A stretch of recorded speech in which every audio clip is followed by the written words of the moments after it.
Intanto abbiamo approvato la risoluzione precedente, quella che riguarda la parte di rendite extramarginali, risparmio e così via, molto rapidamente. Da stamattina alle 7 abbiamo cominciato una lunghissima discussione con i colleghi di molti paesi energivori, chiamiamoli così, relativamente al price cap e quindi al fatto che bisogna mettere un tetto al prezzo del gas. L'orientamento è il seguente. È a tutti chiaro, tutti hanno riconosciuto che c'è una priorità in questo momento che è quella di abbattere il costo del gas, però c'è anche una seconda priorità che bisogna evitare che facendo un'operazione del genere si crei uno shortage, una mancanza di gas. D'altronde in questo momento il problema non è la mancanza di gas, il gas in questo momento c'è, l'Italia sta esportando, la Francia sta esportando, il Belgio sta portando gas in centro Europa. In questo momento la priorità è il costo, ma bisogna avere anche una strategia su come gestire l'eventuale shortage che non si verifica adesso ma si potrebbe verificare fra qualche mese. È chiaro a tutti, devo dire, l'hanno riconosciuto tutti quanti, che il prezzo del gas non riflette la domanda e offerta, ormai sta seguendo un po' un meccanismo suo speculativo e quindi si è discusso come fare a introdurre un meccanismo di controllo. Gli obiettivi sono fare il cosiddetto peak shaving, no? Tagliare i picchi, evitare questa volatilità eccessiva che in poche ore il prezzo del gas fa su e giù, varia del 20%. Ma nello stesso tempo bisogna fare in modo che il costo, il prezzo del gas non sia troppo basso da scoraggiare gli operatori. Quindi la realtà è che discutendo un po' con i principali paesi si è pensato che quello che bisogna realizzare è trovare un range fra un minimo e un massimo in cui ci possa sempre essere una variazione, seguire le leggi di mercato, ma che non sia una variazione totalmente fuori controllo come adesso. Onestamente difficile che il gas in questo momento torni al prezzo di un anno e mezzo fa, però sicuramente non deve andare come ora ad essere 7, 8 volte, 10 volte quello che avevamo prima. Allora un'ipotesi è quella di indicizzare il costo del gas a qualcosa di diverso dal TTF.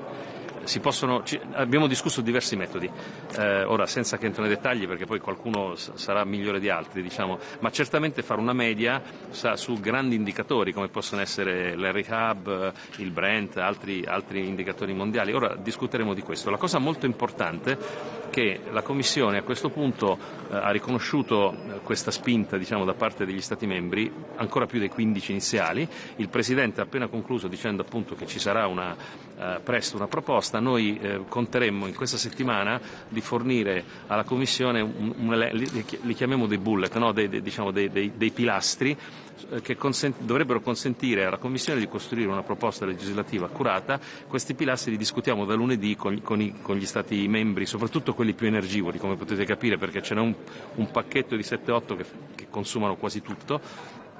E quindi cominceremo nelle prossime ore, anzi continueremo nelle prossime ore. Il nostro obiettivo sarebbe di mandare questi bullet, questi key pillars, prima della riunione del 6 dei primi ministri. Sapete che c'è una riunione del 6 informale e quindi daremo loro del materiale e speriamo che dando delle idee di fondo che sono concordate fra tutti gli Stati membri, la Commissione abbia un lavoro più agevole nella sintesi di una proposta di capo di indicizzazione intelligente. Adesso poi dopo alla fine il nome finale adesso non lo sappiamo. Quindi direi che si è mosso abbastanza bene tutto il Consiglio, abbiamo lavorato veramente tanto, le posizioni sono molto collaborative, soprattutto dopo quello che è successo a Nord Stream si è rinforzata quest'idea di un'Europa unita che deve dare una risposta chiara. Dopodiché ci sono circostanze nazionali che sono diverse e su queste va fatto il lavoro nei prossimi giorni. Un detto con forchetta, quindi? Sì, ho capito la domanda. Ecco, il tetto inteso come ti do un numero e da quel numero non ti muovi, è chiaro che in un libero mercato è percepito male. Un range che potrebbe essere ampio e sufficientemente attrattivo per gli operatori, possiamo chiamarlo tetto con forchetta, va bene, sì, una cosa di questo tipo. Discuteremo questi dettagli. Generalizzato. Sì, generalizzato. Sul gas russo, scusate, ho dimenticato di dirvelo, la quasi totalità dei paesi sul gas russo ha detto che insomma è più una sanzione. Avete letto anche quello che ha detto il collega che è tedesco, no? È più una sanzione che altro, non saremo nemmeno noi a doverlo stabilire e poi ormai la Russia fornisce una percentuale abbastanza bassa del gas totale europeo, quindi anche se lo cappassimo l'effetto sul prezzo medio sarebbe basso, per cui credo che quell'argomento vada abbastanza fuori discussione. riferimento a quello che ha fatto la Germania, ma sono anche tanti altri paesi che in questi mesi stanno provvedendo un po' in maniera autonoma in mancanza di una risposta europea. Lei cosa ne pensa? Ma guardi, ogni paese ha cercato nei limiti del possibile di imporre delle mitigazioni, no? Ma noi stessi, a parte aver investito più di 60 miliardi in un anno per mitigare i costi, abbiamo cercato di ridurre, di limitare il costo per esempio di certe rinnovabili incentivate fisse di prima 2010 eccetera. Questo è un po' normale perché c'è una sofferenza fra cittadini e aziende che è tremenda. Adesso la Germania ha deciso di mettere un budget importante, il ministro Beck ha chiarito che sarà un budget che dovrà aiutare proprio tutti quelli che in questo momento sono in difficoltà. Certo, poi bisognerà vedere quanto viene dato all'industria, come aiuta l'industria, ma questo può essere anche un metodo per rivedere la normativa di aiuto alle aziende, soprattutto in un momento di crisi. Direi che insomma tutti stiamo cercando di dare una mano a cittadini e imprese. Per l'Europa non è facile fare una sintesi e credo che oggi abbiamo fatto un grosso passo avanti. Assolutamente, soprattutto dopo oggi, perché oggi abbiamo chiuso dicendo fra pochi giorni, prima del 6 vi mandiamo dei pillars, dei bullet che dovrebbero essere concordati fra i principali energivori e poi ovviamente condivisi con tutti gli altri. Ci lavoreremo giorno e notte. Quanto sarà importante il vertice del 6? Ora, il vertice 6 è un vertice informale in cui i primi ministri avranno modo, sulla base di un approccio condiviso, anche di spingere verso quell'approccio, però dobbiamo fare un buon lavoro ora. I temi che sono sul tavolo sono tanti, perché è vero che mettere un price cap limita il prezzo, ma non deve far scappare gli operatori, no? E nello stesso tempo non deve creare rischi di shortage ancora superiori. Quindi oggettivamente, se fosse stato facile l'avremmo già fatto, quindi credo che queste prossime ore saranno utili per concretizzare anche la discussione di stamattina. Stamane abbiamo iniziato presto, molto presto, e vi posso garantire che eravamo informalmente intorno al tavolo e abbiamo proprio sciorinato tutti i punti che dovevano essere toccati. Eravamo 7-8 ministri delle nazioni più energivore. E ovviamente poi tutto viene condiviso anche con gli altri, però è chiaro che c'è quel cluster di nazioni che consuma l'80%, stiamo cominciando a guardare soprattutto i grandi numeri. Sì, certo, ci mancherebbe. La Commissione di un tetto al prezzo del gas amministrato per la produzione di energia elettrica da applicare su base nazionale. All'Italia andrebbe bene? No, su base nazionale nessuno lo vuol fare, a meno che un paese non sia isolato completamente, perché su base nazionale se io metto un prezzo molto basso ma sono interconnesso, i miei vicini a quel prezzo si comprano la mia energia, dopodiché però io la sto caricando sulla bolletta o sulle tasse dei cittadini del mio paese, no? Quindi purtroppo in un mercato globale interconnesso fare un local price o un national price, a meno che non sei, ti ripeto, completamente isolato, e la penisola iberica è abbastanza isolata energeticamente, per gli altri è più difficile. Però è stata una delle soluzioni, la penisola iberica sta funzionando, ma perché con quella circostanza locale va bene. A noi che siamo super interconnessi, per noi sarebbe una perdita, no? Perderemo energia da tutte le parti.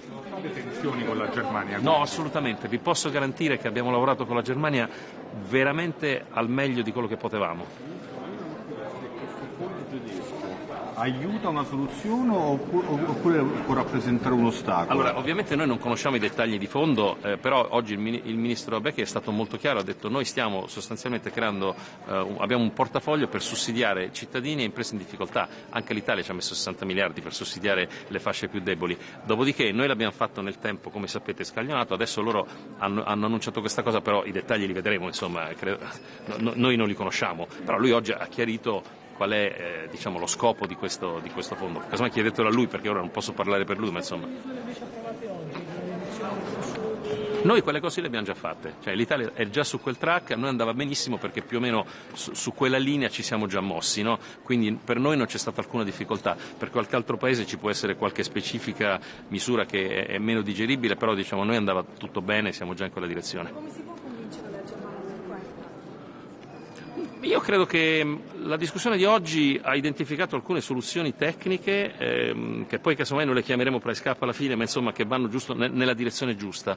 Devo dire, stamattina è stato molto costruttivo, ci vediamo lunedì mattina già in videoconference e continuiamo. Ci lavoriamo, ok? Ok, ci vediamo in videoconference con questo. Sì, iniziamo da quelli che consumano di più per ovvi motivi e poi al più presto condividiamo con gli altri e poi diamo tutto quanto alla Commissione, speriamo prima del 6 vorremmo dare tutto. Sono i paesi No, dai ragazzi. Comunque quelli che consumano di più, no? Dai, su. Va bene, grazie a tutti, arrivederci, buona giornata.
Hvem er først?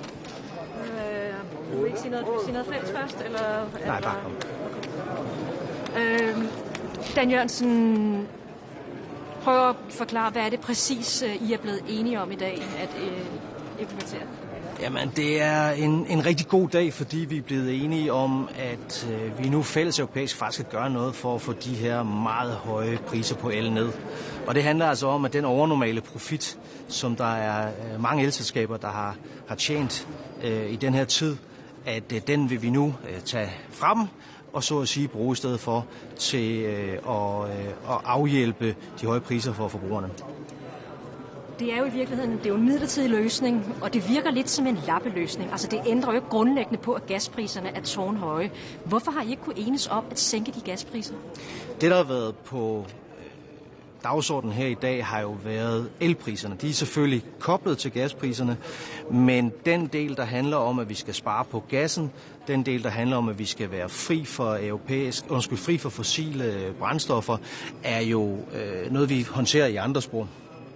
Der er jo 15 lande, EU-lande, som har anmodet om, at man skal finde en eller anden form for enighed snart, fordi det gør ondt på de her lande. Altså, ser du det realistisk komme til at ske? Kommer der til at være et loft på gasprisen på et eller andet tidspunkt? Lad os lige sondre mellem to ting. Den helt store ting, vi har lavet historisk i dag, som handler om at sikre, at de meget høje priser på el, som vi oplever nu, der skal vi altså have en omfordeling, så vi får penge tilbage til forbrugerne. Det er jo rigtig positivt, at vi har fået en fælles løsning på det. Så er der diskussionen om, kan man gøre mere for at bringe prisen på gas ned? Gasprisen har betydning både for dem, der bruger gassen direkte, men også indirekte på elprisen. Den diskussion er stadig i sin meget tidlige stadier. Fra dansk side har vi sagt, at vi vil meget gerne være med til at se på, om man kan gøre mere. Først og fremmest, om vi kan blive enige om at gøre det obligatorisk og spare mere på gassen, og altså også gøre det på en mere ambitiøs måde, end det, der tidligere har været foreslået. Har du ved hvor mange penge det vil give i statskassen til at hjælpe forbrugere og virksomheder med den beslutning, der er truffet i dag?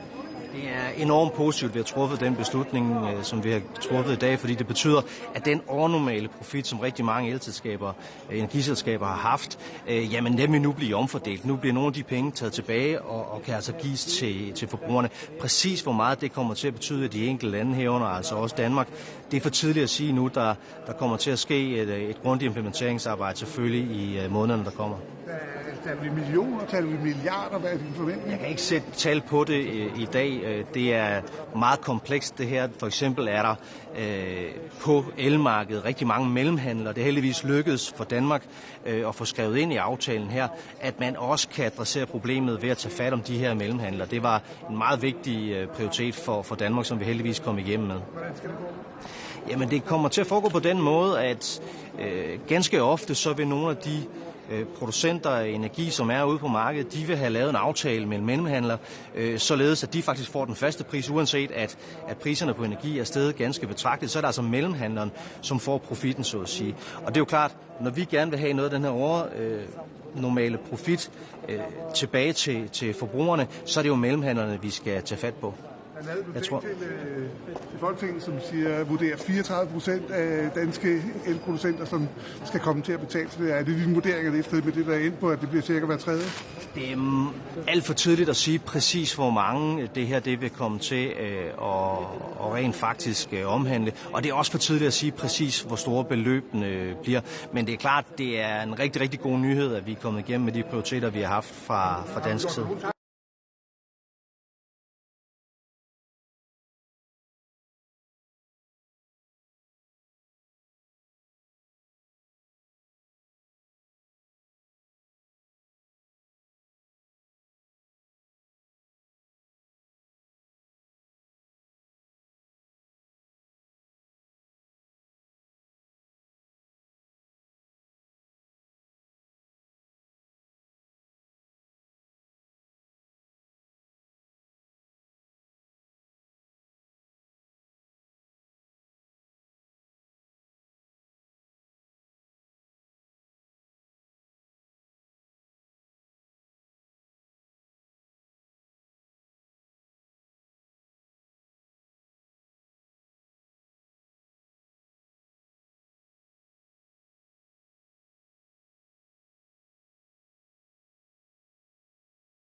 So good afternoon, ladies and gentlemen. Thank you very much for waiting and welcome to the press conference after the third extraordinary Energy Council under the Czech presidency.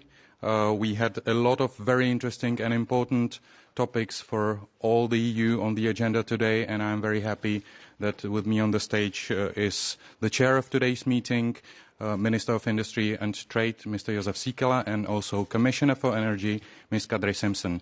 First, I will give the floor to the Minister to present the main outcome of today's meeting. Please, Minister, the floor is yours. Thank you.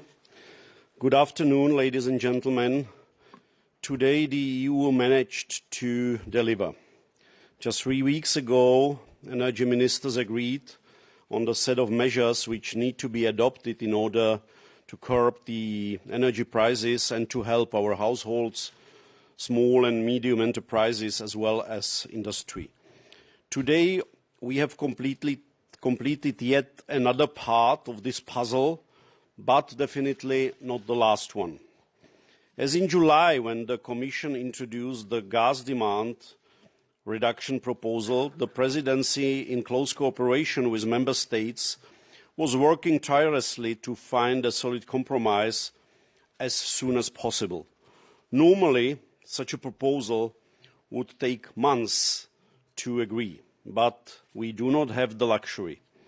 I must also thank the Commission for tabling a very good proposal containing 3 important measures. First, the mandatory electricity demand reduction. The Member States need to identify 10% of peak hours and reduce it by 5%. This will allow to lower consumption of the most expensive energy source, which is currently gas. Second, the cap on market revenues from inframarginal electricity producers. There are several energy sources with low production costs benefiting from the high gas prices. We agreed to cap these profits mostly from renewables, lignite and nuclear energy on €180 per megawatt hour. The Member States will be able to use these surplus revenues and to distribute it to the households and small and medium enterprises which are severely hit. Last part of the proposal is the solidarity contribution from fossil fuels producers. Surplus profits generated from activities in the crude petroleum, natural gas, coal and refinery sector can be used as a temporary solidarity contribution. The rate shall be at least 33%. This is an immediate patch. Czech presidency was working extremely hard to provide as much flexibility for the Member States as possible. I am very pleased with today's outcome. Of course, I could wrap up and go home now, but unfortunately, this will not be the case. We need to continue our work. We are in an energy war with Russia, which also strongly affects our industry. Further urgent and coordinated EU action is needed. The Council has called today for immediate further actions on the European level that would allow us to tackle the issue we are facing with the urgency it deserves. As the Presidency, I have noted serious concerns among Member States regarding the follow-up of the Extraordinary Council on September 9th. In this respect, ministers asked for reassurance about the timeline for the introduction of relevant Commission's proposals.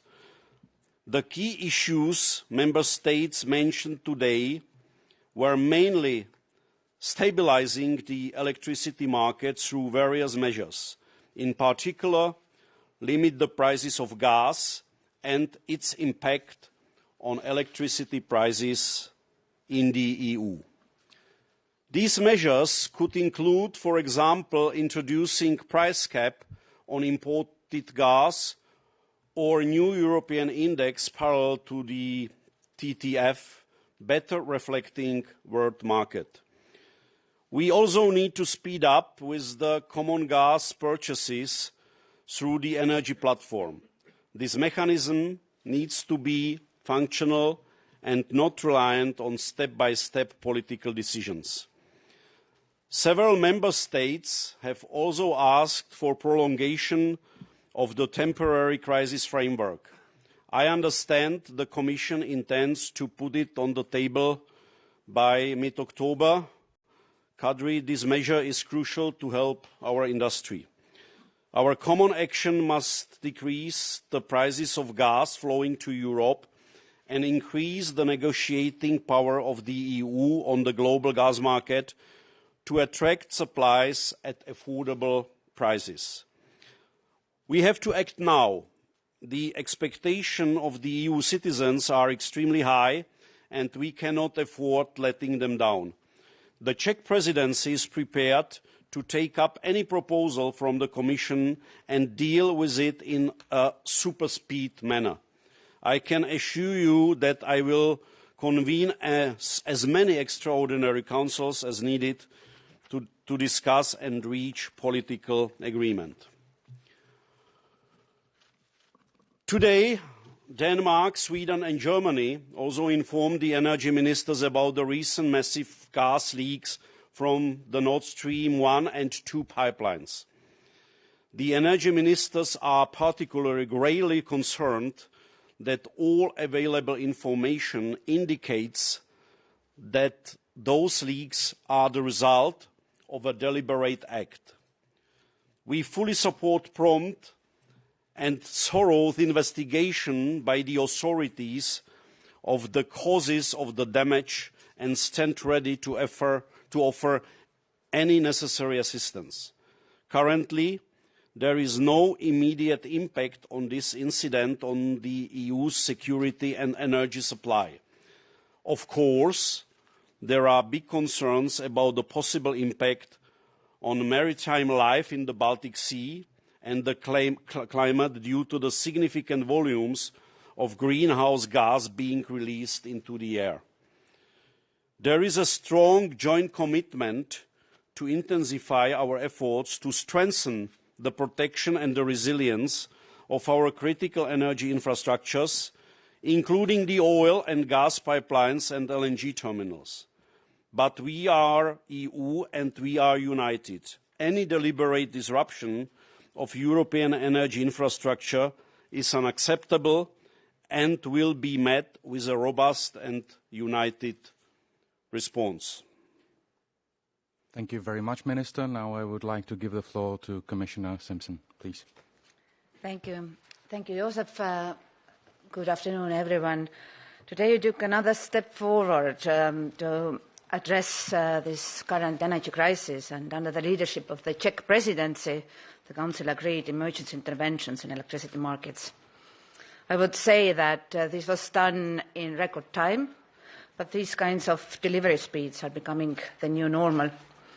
And I'm very grateful to you, Joseph, your team and colleagues across the EU for getting this done. The final text preserves the main elements of the Commission proposal while addressing the concerns of Member States and providing flexibility where necessary. I am very glad to see that all measures remain mandatory, which ensures that they will also remain impactful. It is now crucial to implement these steps quickly so that they can start having the intended effect. What we decided today comes in a long list of measures we have taken to address the energy crisis. But I agree with the ministers that we need to do more, in particular to address the issues of gas prices before the winter.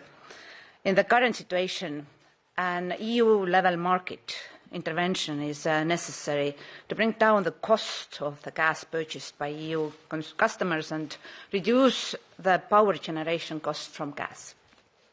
Today I set out the ministers the Commission strategy to achieve these aims. First, we need to address all the pipeline gas that arrives to the EU. Due to the Russian war, this gas comes with a heavy premium. And limiting this premium is essential, but it cannot be done unilaterally. It requires dialogue and negotiations with trusted partners who have maximised their gas deliveries to meet the EU demand.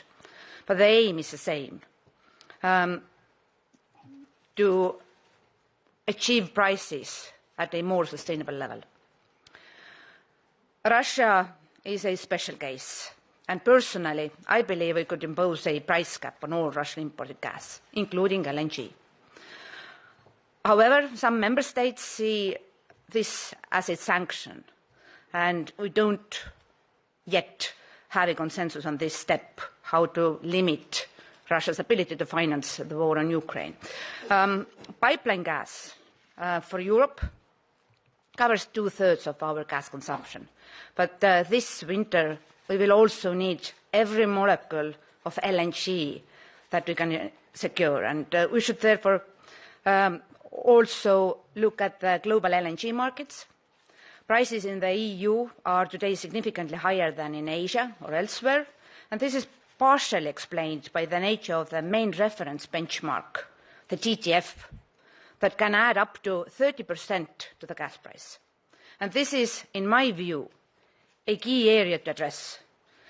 We have kick-started work to develop a complementary EU price index that better reflects the energy reality of today and does not artificially inflate the prices.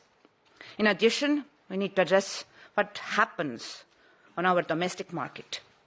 The Commission is ready to develop a temporary EU-wide measure to limit the price of gas in electricity generation. This should be done at a level that helps bring down electricity prices without increasing gas consumption.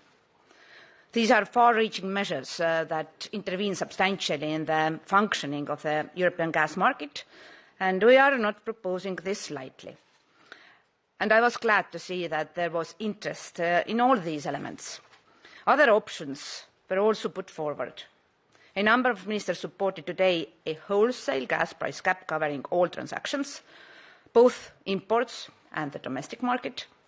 This would clearly have an effect on prices, but would also effectively mean the suspension of EU gas market and create risks to security of supply.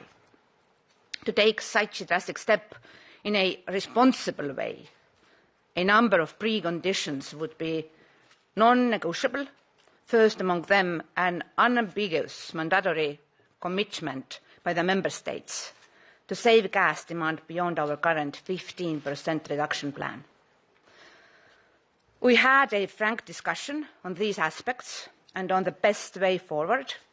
While views differ across the member states, there is also common ground. We all agree that the market is not working normally and intervention is necessary, that we need effective measures that preserve our security of supply and are accompanied by a strong commitment to demand reduction. Many of the ministers emphasised the need to address the TTF and the need for supply-side action.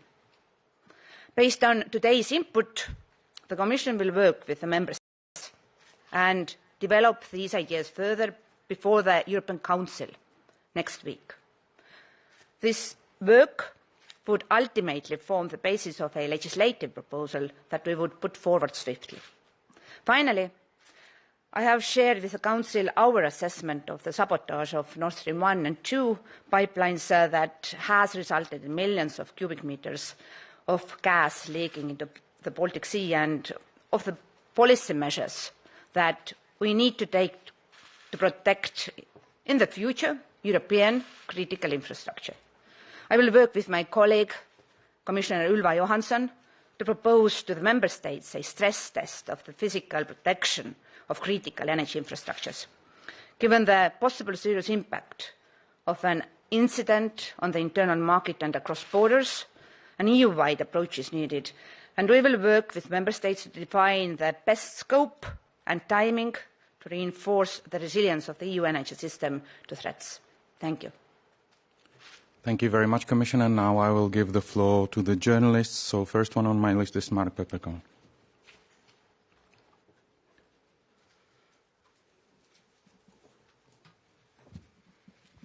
Yeah, good afternoon. Mark Peperkorn, Volkskrant, Netherlands. I have two questions, both for the Commissioner. One, the Commission estimated that the cap and the solidarity levy will generate about 140 billion euros. Now, with all the flexibilities finally, let's say, wiggled in, is this still the estimation of the Commission, or is it less, or maybe even more now? That's the first question. The second question is about the remaining puzzle piece. Mr. Sikela spoke about the serious concerns of some member states. Do you feel, Commissioner, that you didn't do enough, you were not quick enough with coming up with concrete proposals? Thanks. Thank you. First question about possible revenues. The more success we will have to target peak price hours, and by doing so bring down the electricity prices, the less governments will earn from inframarginal gap. So our success will also bring down the budgetary revenues, but it means that our industry and consumers will pay less.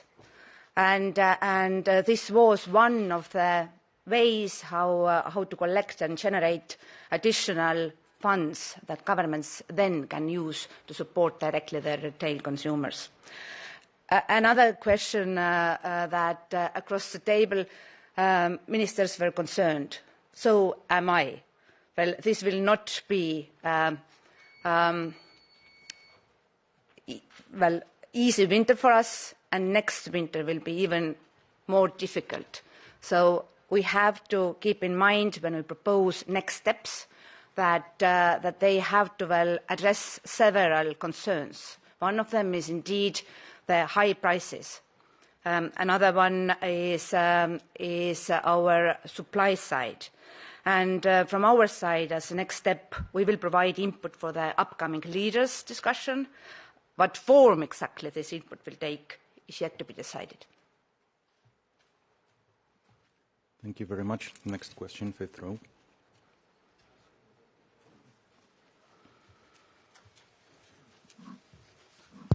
Okay. Giovanni Del Re from the Italian newspaper Avvenire. Actually, I have two questions on the issue of the general price cap. One for the Commissioner, and the Commission seems to be still very skeptical on a general price cap. But now some member states are proposing a kind of range for price cap.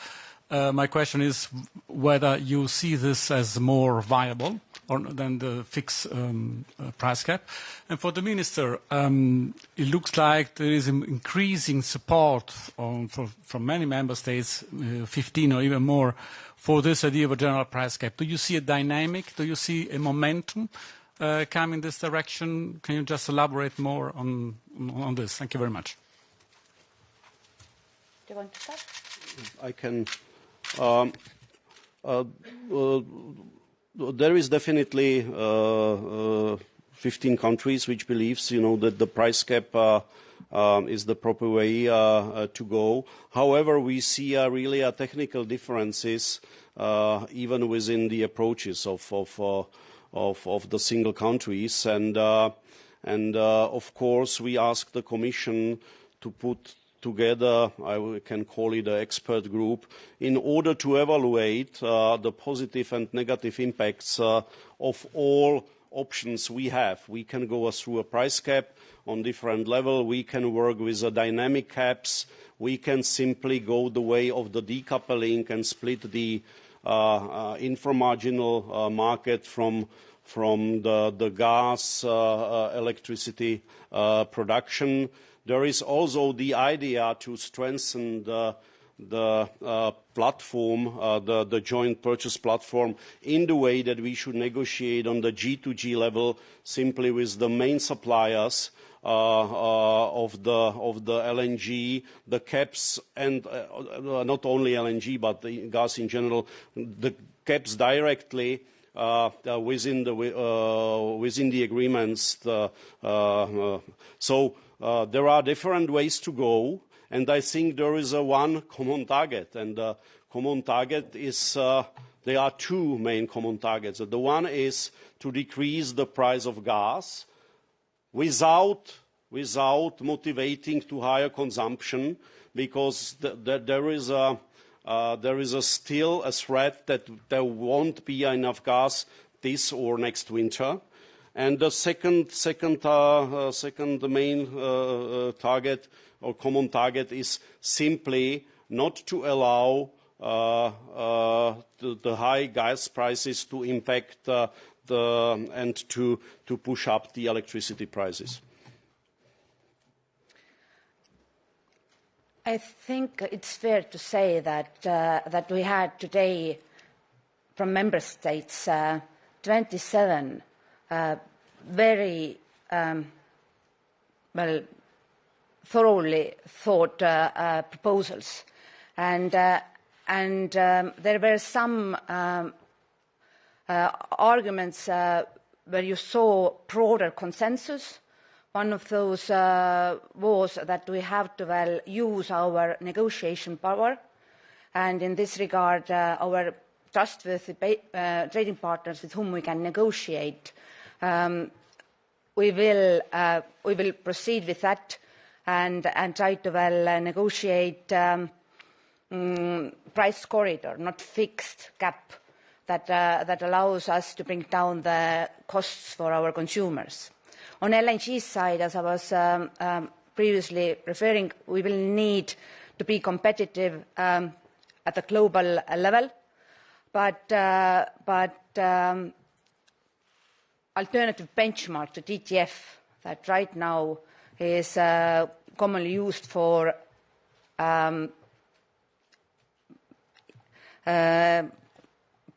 trading LNG cargoes could help us in this regard. And on top of that, many long-term contracts are also indexed against the TTF that has shown a lot of volatility, which is not excusable due to the risks to the real-life supply risks, but is a result of financial interactions.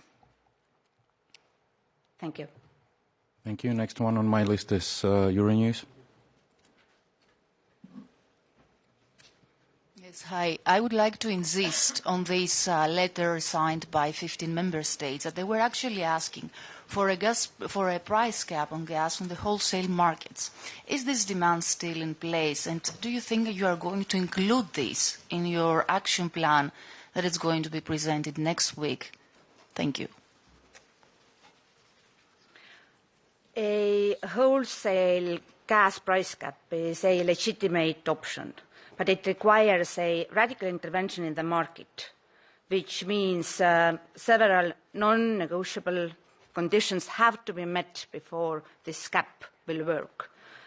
We agreed with the member states that they will provide further input, and I think that it is also worth mentioning that from Commission side we also expressed our readiness to develop an EU-level price cap for gas that is used in electricity production.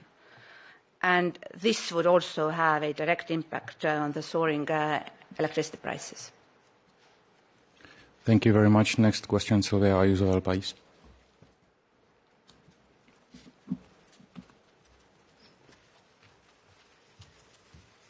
Thank you very much. This is for Commissioner. You've talked about proposing, you're going to propose a stress test on critical infrastructure.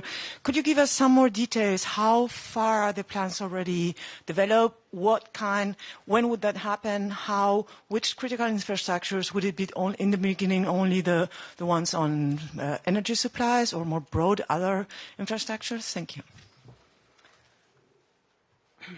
Well, we will reach out to all member states to conduct a stress test of critical infrastructure as soon as possible. The Commission will coordinate this initiative, and we will also support member states in stepping up prevention and preparedness, as well as the capacities and readiness to repair critical entities after the potential attack. And as you know, Commission proposed 2 years ago a significant upgrade to our EU rules on the resilience of critical infrastructure.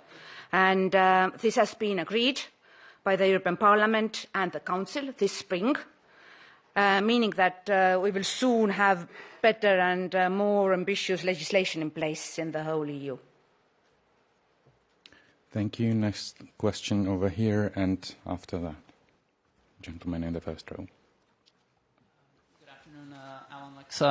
Is it working? Alan Lex, I'm with the Czech News Agency, and I have a question on the implementation of the inframarginals cap and the so-called solidarity contribution. Do you see a risk that a lot of the companies impacted will try to avoid participating in this scheme, either through artificially lowering their revenues or even by challenging the regulation in court? And how are you preparing for this kind of scenario? Thank you. Well, we finished today basically the political I would say, approval, and we start, the written procedure. Of course, there were some minor changes, mostly technical, aiming to reflect the national rules on several member states, different market realities. The member states also have possibility not to apply the cap on market revenues if this might endanger the security of supply. I think, the threat of or the risk of the legal disputes you have always in such a situation, so let the lawyers work on the proper wording. Thank you very much. Next question, and then we'll go online. John Weingart, Power News from Germany.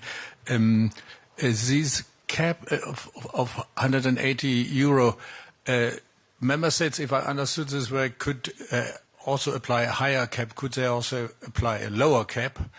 And then it applies only from 1st of December. Is there any reason why, or is it just legal work you have to do before, or is it applies it immediately?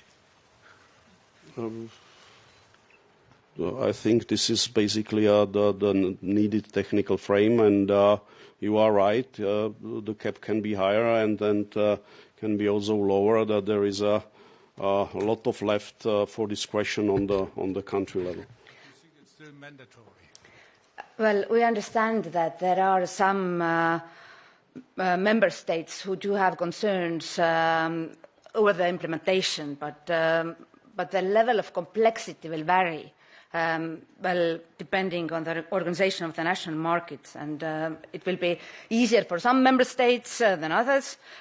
At the same time, we also know that we have to speed up this implementation of the regulation, and that was the reason why the deadline was latest after 2 months.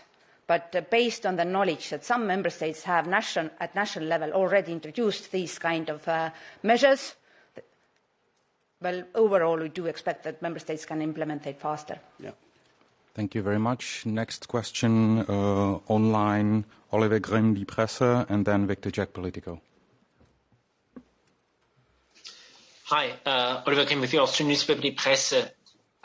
It's the 30th of September today. It's starting to get cold in Europe, and the energy crisis actually has been going on for at least a year. Prices have been rising. Futures prices for delivery now and in the next months have been rising for months and months and months. And you still do not have a legal proposal from the Commission to deal with these gas prices. Can I ask you very frankly, how do you explain to European citizens why it took you a year to reach a point where you're now actually only announcing you're going to set up an expert commission to look into several options? And my second question concerns yesterday's decision in Germany to subsidize gas consumption for Germans to the tune of 200 billion euros. Was the Czech presidency and was the European Commission informed beforehand by this? And what is your view on that? Do you share, for example, the Italian Prime Minister Draghi's worries that this is going to sort of lead to a race between member states of who can actually subsidize their own national industries the most, which is, of course, very detrimental for European unity? Thank you. Well, 1 year, I am not aware that, this is 1 year, because if I would look back 1 year ago, then the prices were still on, I would say, acceptable level. So this is not definitely 1 year. We are here talking about interventions in the market which has been working properly for ages, and of course to remove or basically to intervene without causing damages somewhere else is not an easy task, and needs a certain time. And I, as a presidency, cannot comment on basically the volume and quality of shared information among the member states during the negotiations. If I may add what Commissioner has done since last autumn, when we saw that the LNG market was under stress because there was higher demand from Asian markets, and at the same time Gazprom-owned underground gas storage in Europe remained half empty. As a reaction, prices started to grow, and we published a guidance for member states, then we called it toolbox, that over the winter all the member states partially used. So there were different measures how to tackle high prices and support businesses and people. After that, we started to diversify our gas supplies. Last year, Russia was responsible for 40% of our gas consumption. Now it's down to 14%. We diversified supply routes. We managed to attract additional volumes of LNG. And by doing so, we have been able this year to replace 43 BCM of Russian gas with alternatives. Then we started preparing for this heating season. In May, member states agreed that we have to start filling season of our underground gas storage. Today it's more than 88% full, and that gives us a reason to expect that we will get through this winter if we will not increase our gas consumption. And then to calm down the markets, we also understood that no fuel switch, no diversification will help us if there will be full disruption of Russian gas. And we addressed in the beginning of July, or in the middle of July, this was first extraordinary council meeting that the Czech presidency invited, the supply side, the need to cut the demand. All those measures, the security of our underground storages and announcement that we will cut our consumption, had calming effects to the market and also TTF index until there was some kind of new maintenance or disruption from Russian side. And now we really do see that this needs to be addressed by creating alternative, more stable benchmark. But it doesn't mean that member states are not willing to use their funds, and today's agreement allows them to prolong their support schemes, and this is necessary to get through this winter. Thank you. Thank you very much. Victor Jack, Politico. Hi, Victor Jack. Thanks so much for your time today. I have a question for Commissioner Simpson. So some analysts are calling the inframarginal revenue cap policy patchy and unfair because it unlocks significantly more funds for some countries to redistribute to consumers compared to others, even where power prices are about the same. So what do you make of this?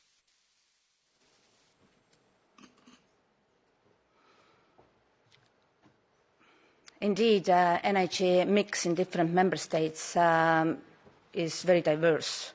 And there are member states who get bigger share from renewables or from nuclear or even from lignite than others. And that allows them to expect higher revenues from this proposal. At the same time, there is a flexibility in this regulation, and I have to clear there is a flexibility that at national level you can introduce lower benchmark than 180, not higher, and you can replace this benchmark with national schemes if they were already in place before today's decision.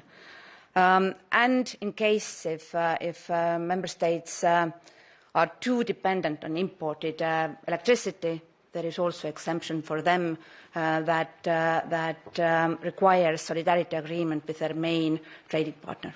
Thank you. Thank you very much. And the very last question goes to Le Monde. Oui, bonjour. Virginie Malingue, Le Monde. Je repose une question qui a été posée au début, à laquelle il n'y a pas eu de réponse. Je pense que peut-être le ministre Sikela peut nous répondre. Est-ce que les deux mécanismes de contribution solidaire et de cap sur les inframarginaux peuvent toujours apporter 140 milliards d'euros? Première question. Ou sinon, combien? On en est à combien? Deuxième question, Monsieur le ministre, vous avez évoqué un découplage du marché de l'électricité et du gaz, enfin du prix. Est-ce que vous attendez une proposition de la Commission là-dessus rapidement, c'est-à-dire avant le Conseil de Prague ou dans les prochaines semaines? Parce qu'on en parlait plutôt l'an prochain. Et troisième question, que donnent ces négociations avec la Norvège qui ont donc commencé il y a 15 jours pour avoir un prix moins élevé sur le gaz du pipeline norvégien? Merci. May I just ask for repetition of the third question? The first two I tackled. The negotiations. Avec la Norvège. Ça concerne la Commission, excusez-moi. La Commission a annoncé à mi-septembre qu'elle commençait, qu'il y avait un groupe de travail qui commençait à négocier avec la Norvège pour faire baisser le prix. Je voulais savoir si ça donnait quelque chose, parce que si ça doit prendre 3 ans, en fait, ça ne servira à rien. Donc, où est-ce qu'on en est? Okay, I think when it comes to the negotiations with Norway, it would be probably better to ask Kadri to respond to this question. When it comes to first two questions, I didn't check the calculation, but I didn't get any other information that the calculation of the targeted amount should be wrong. So I am sorry for it. And the second question is, I expect the proposal on gas soon. So I will be pleased to get it before the informal council in Prague.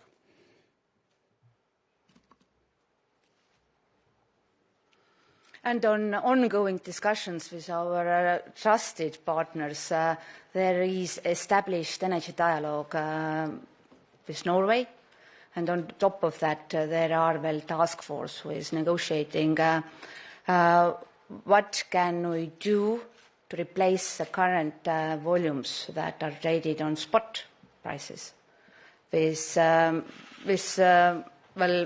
mid-term contracts that will follow the negotiated price corridor. Thank you very much, Commissioner. Thank you very much. This was the very last question, and thank you very much for coming, and I'm sure we'll see each other very soon again.